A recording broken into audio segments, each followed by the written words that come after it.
Trump and Bukele fight the media over common sense immigration. Let's check it out.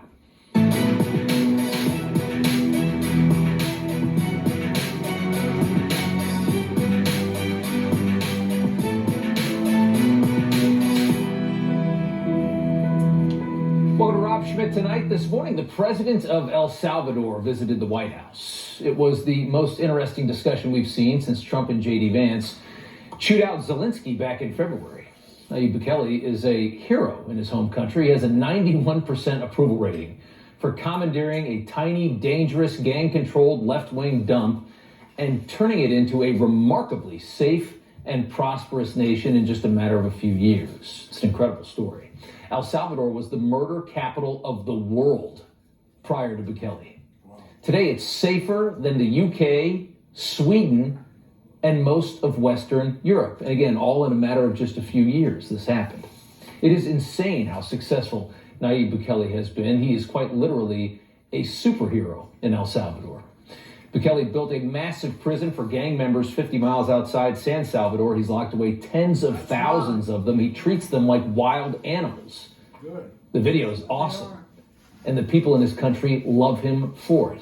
El Salvador has suffered long enough to understand how the violent must be treated if you care at all about the quality of life of the peaceful, of the good, of the innocent. Amen. Sometimes they say that we imprisoned thousands. I like to say that we actually liberated millions. But to liberate 350 million people, you have to imprison some. That's the way it works, right? You cannot just free the criminals and think crime is going to go down magically. Here in the U.S., our tolerance for crime, of course, is much higher than in El Salvador these days. The left and its media possess unimaginable sympathy for those that terrorize our quality of life, endlessly taking the side of the bad. The virus that's eating away at their brains is quite strong. And right now, you can see the disease in the coverage of Kilmar Abrego Garcia, an illegal alleged MS-13 gang member from El Salvador, rapidly removed by the Trump administration, one of the first to be sent out, an indication of just how dangerous they believe he is, and deported to CCOT prison a few weeks ago. You'll recall, ICE did admit that there was some sort of administrative error with his deportation. Pam Bondi clarified that, saying it was simply a clerical error in paperwork. Not enough had been done yet, but maintained that this man belonged on that one-way flight. Of course, the media went bonkers, claiming that Abrego Garcia was innocent and was not an MS-13 gang member because he said he wasn't, despite a 2019 arrest where a confidential informant labeled him as one. Last week, CNN, of course, interviewed his crying wife. Is he still alive? Is he okay? My husband is not a gang member. He's actually an amazing father. You're going to hear that. You're always going to get that from the wife. On Friday, the Supreme Court weighed in on this case and confused everyone, writing, "The United States acknowledges that Abrego Garcia was subject to a withholding order forbidding his removal to El Salvador and that the removal to El Salvador was therefore illegal." On Friday, April 4, the United States District Court for the District of Maryland entered an order directing the government to facilitate and effectuate the return of Abrego Garcia to the United States by no later than midnight, Monday, April 7. The application is granted in part and denied in part, but the intended scope of the term effectuate in the district court's order is, however, unclear and may exceed the district court's ruling. So all of that wrapped up into this order basically means that the Trump administration should not have sent this illegal alleged gang member to CCOT prison, but this random district judge also has no right to demand this man's return. So, confused? Yeah. Everybody is. But the second part is what the Trump administration is focusing on, and they make a really good point, a point that the media is not talking about at all. This led to some interesting moments in the Oval Office today, with the media, specifically CNN, fighting very hard for the return of an illegal immigrant who's likely a member of one of the most dangerous gangs in the world. Take a listen. Do you plan to ask President Bukele to help return the man who your administration says was mistakenly deported? He was illegally in our country. He had been illegally in our country. And in 2019, two courts, an immigration court and an appellate immigration court, ruled that he was a member of MS-13. When President Trump declared MS-13 to be a foreign terrorist organization, that meant that he was no longer eligible for any form of immigration relief in the United States. This issue was then, by a district court judge, completely inverted, and a district court judge tried to tell the administration that they had to kidnap a citizen of El Salvador and fly him back here. That issue was raised with the Supreme Court, and the Supreme Court said the district court order was unlawful. Explanation there, pretty solid. After that, CNN's White House reporter asked El Salvador's president if he intends to spring Abrego Garcia free from CCOT, from the terrorist prison, and then, I guess, send him somehow back to the United States. Here's the answer to that. How can I return him to the United States? Like, I smuggle him into the United States, or whether of course I'm not going to do it. It's like, I mean, the question is preposterous. How can I smuggle a terrorist into the United States? I don't have the power to return him to the United States. So you can release him inside of Salvador? Yeah, but I'm not releasing, I mean, we're not very fond of releasing terrorists into our country. I mean, we just turned the murder capital of the world to the safest country in the Western Hemisphere, and you want us to go back into the releasing criminals so we can go back to being the murder capital of the world? And that's not going to happen. Well, they'd love to have a criminal, released into I mean, there's a fascination. They would love it. Yeah. They're sick. These are sick people. These are sick people. But Trump here is pointing out what we're all thinking every time this issue is discussed.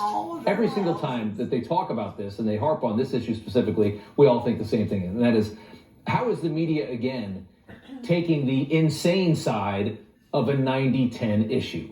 But of course they are, because this is what they do. Abrego Garcia definitely belongs in El Salvador. Remember, he's an illegal immigrant from El Salvador. And if he's actually not an MS-13 gang member, he's more than welcome to work that out in El Salvador's legal system, because El Salvador's president is more than aware of what I guess is contended for by the media in this country, which is that he's possibly not an MS-13 gang member. And because his wife says he's not a violent guy, he might not be a violent guy, although that's what everybody's family member says about everybody when they get arrested or deported or anything happens to them. He's always a good boy. He's not an American. That's the point. He's sent to El Salvador. He's at CCOT. Wherever he is, he's out of our country. He's not an American problem. He's not an American citizen.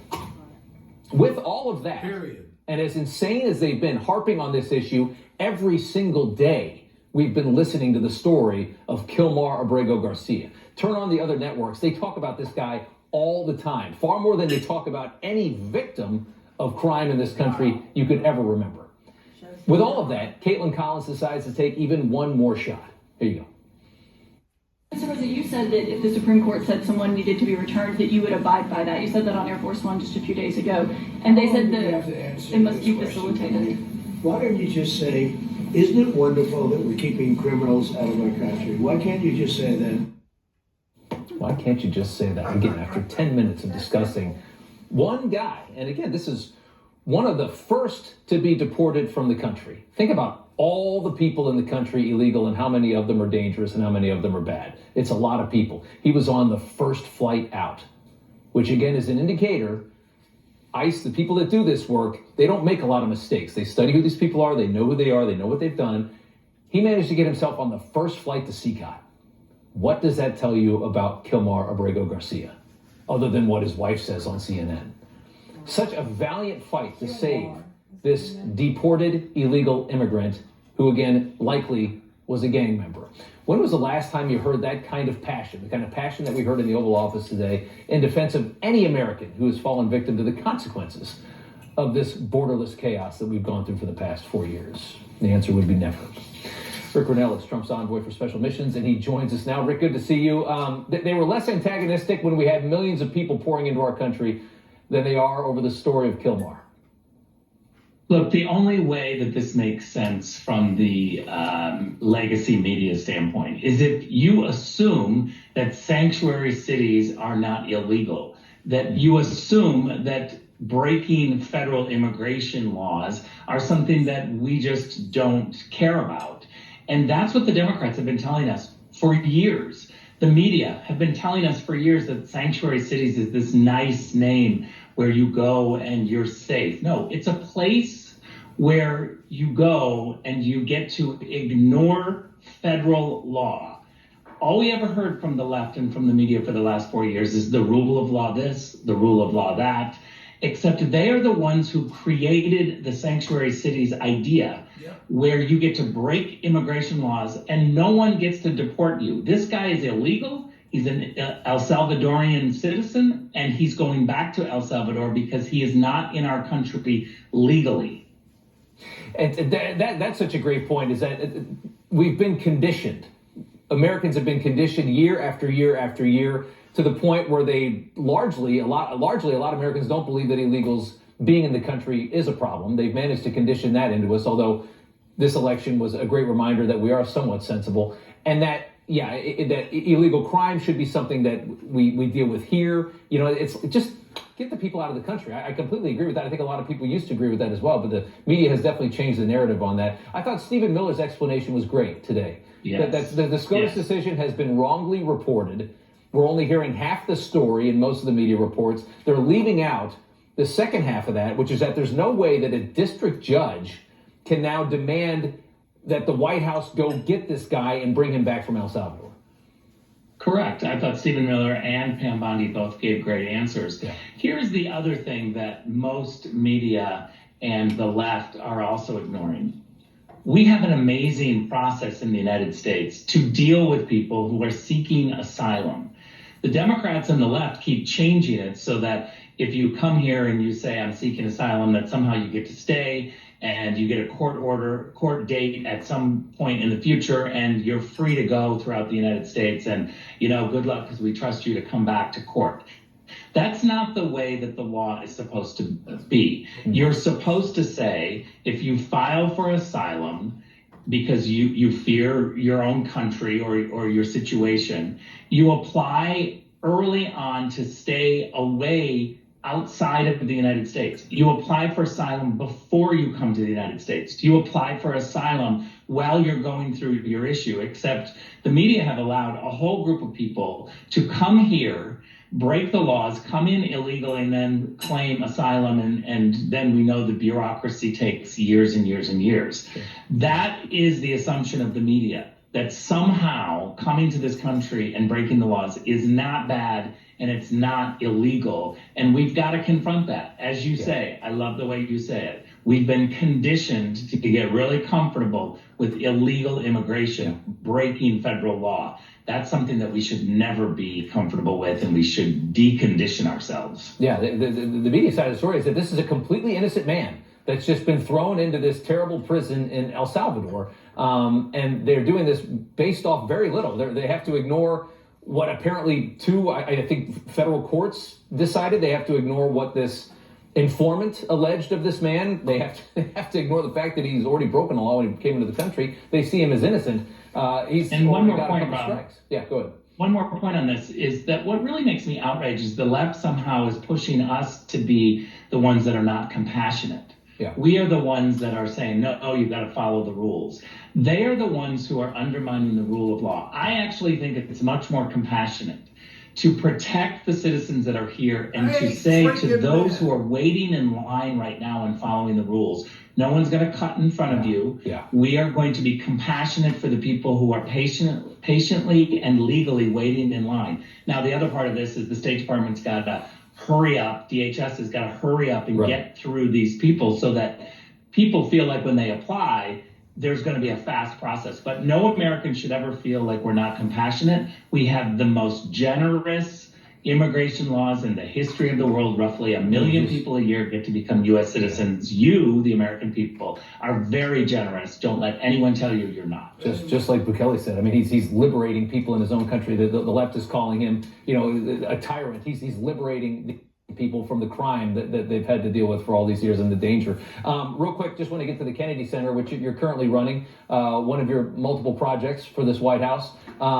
It had become this kind of woke cesspool. It was a great place if you're a very far leftist and you want to go see a show in Washington. It wasn't very good for everybody else, but it's changing. And I understand that you've broken an attendance record. We broke an attendance record, the largest outside one-time event attendance. It's pretty amazing. That's another thing the left is pretending like the Kennedy Center is somehow not doing well. Yeah. Financially, we are much better than we were 2 months ago. We're saving millions of dollars by going through and cutting the waste, fraud, and abuse. We're doing the Doge Act right to the Kennedy Center. But look, the reality is that we've got so many shows that want to come. This is America's premier arts institution. June 11th, everyone in the Washington, D.C. area, everyone on the East Coast, or if you want to make a trip, for about 3 weeks, we're doing Les Mis on June 11th is the opening. President Trump and Melania Trump will be there. They're doing a big fundraiser. We're going to raise millions of dollars. It's a brand new place where everyone is welcomed. Everyone, and we don't try to figure out what you believe before you get to sit in the seats. I like that. All right. Les Mis in June. All right. Sounds good. Rick Renaud, good to see you. Thanks so much.